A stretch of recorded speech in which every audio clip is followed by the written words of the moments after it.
Thanks for tuning in. Starting a new series for the ReMinders podcast today. This is the Daily Tao. So what I'm going to be doing is sharing one chapter at a time of the Tao Te Ching.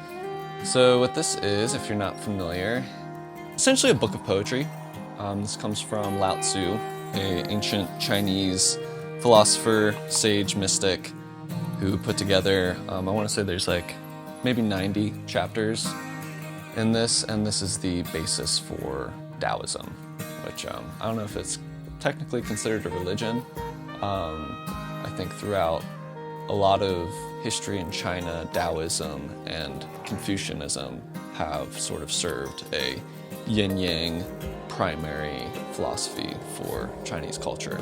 This being the more yin, the more feminine, more receptive, more zen, if you will, approach to life and just finding meaning, beauty, divinity in being here. And I first came across this in high school and just really resonated with it because of its sort of free-flowing energy. I was brought up Catholic and was very familiar with the more masculine approach to spirituality, which I would call religion to me is this container, many different containers, but it has more of a rigid and structured approach to accessing the divine, right? And so I was very familiar with that, so it was kind of a breath of fresh air to come across Taoism and just be enlivened by the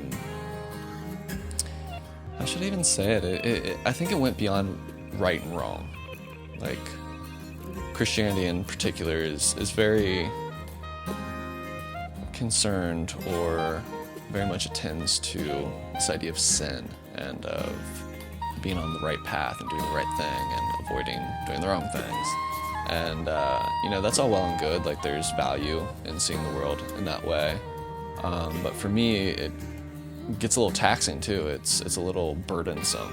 So to come across something that is more about recognizing the unifying nature between opposites, finding the unity between positive and negative, masculine, feminine, or what I relate more to as the yin and yang type of dualities, finding this non-duality truth in the center of these extremes and opposites and polarities in that way. So what I'm aiming to do is to anchor myself into a bit of a presence practice, which I've been talking probably on the podcast, definitely to a lot of friends, about how I'm looking for healthy ways of grounding myself and of having more exciting presence practices that I feel motivated to do. So I've been getting kind of back into the meditation play lately.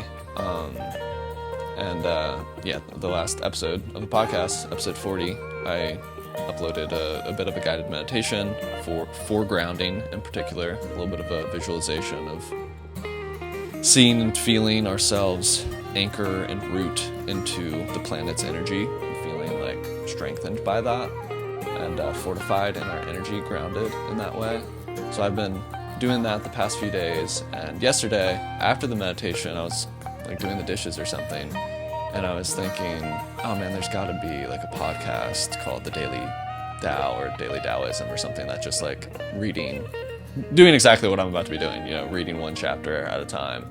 And I couldn't find that, so I was inspired to just kind of fill the gap there. And in not just reading a certain translation, but there's this website that I found that gives 5 different translations. So what I'm doing is just sitting with that and just sort of meditating on these different passages, the slight different ways of expressing these translations and reinterpreting it in my own words, which is actually something that I did a year or two ago for a song of mine called Psalm, which has yet to be released, but I've got the instrumental playing in the background here. I did that for chapter 33 of the Tao Te Ching. And it was a really fun process, so I'm just kind of doing that for each of the chapters and sharing that with you in this series. So if that sounds like something that you would resonate with, please follow along, hit the old follow button and subscribe and all that good stuff. And calling it daily, but it may take a few days for each of these. Because I don't want to just crank them out just for the sake of content. I want to, first and foremost, again, anchor the presence practice and really sit in and feel and truly process the wisdom before just trying to, get it out there just for the sake of doing so. And another thing I wanted to mention is how, though it is fun and can be a fruitful process to play with our words and to play with poetry and express through these symbolic expressions, Taoism, another reason why it hit me so hard, is the opening line is, or one of the translations is, the Tao that can be named is not the eternal Tao.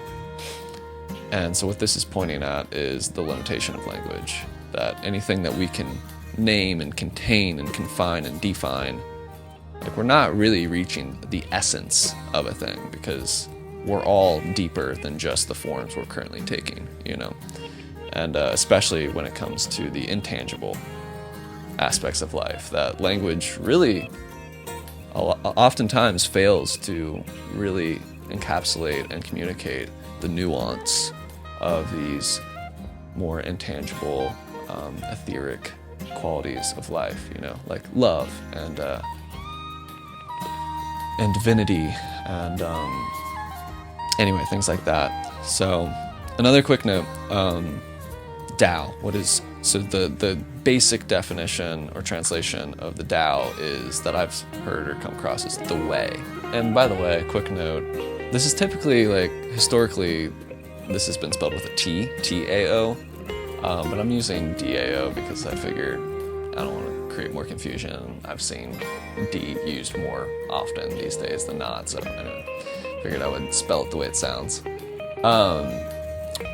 Tao usually translates to the way, and De translates to virtue, and Jing is classics, like a book of scripture or text. So it's a book of the way and the virtues.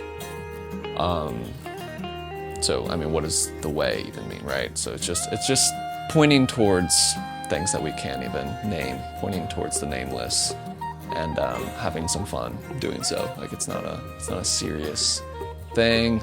We're not.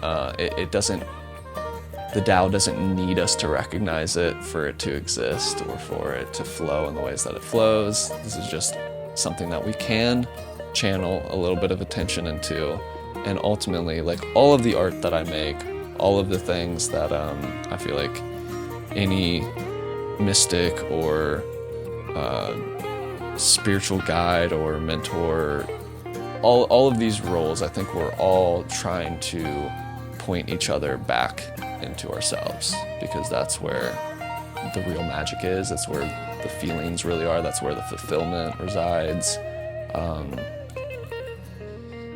I think we're all just trying to point back to the home of the heart and the seat of the soul and all this stuff, which is an internal thing that is reflecting outwards. And I think a lot of times, especially in the materialist paradigm of the West, we go in the opposite direction. We try to find fulfillment in things and in consumption. We're trying to consume our way into a fulfilled existence. And I think a lot of us are experiencing the disappointment and agitation and suffering that comes along with trying to do that and chasing our own tails in that way. So anyway, that was a lot of words, but yeah, thanks for tuning in, and please follow along if this is something that interests you.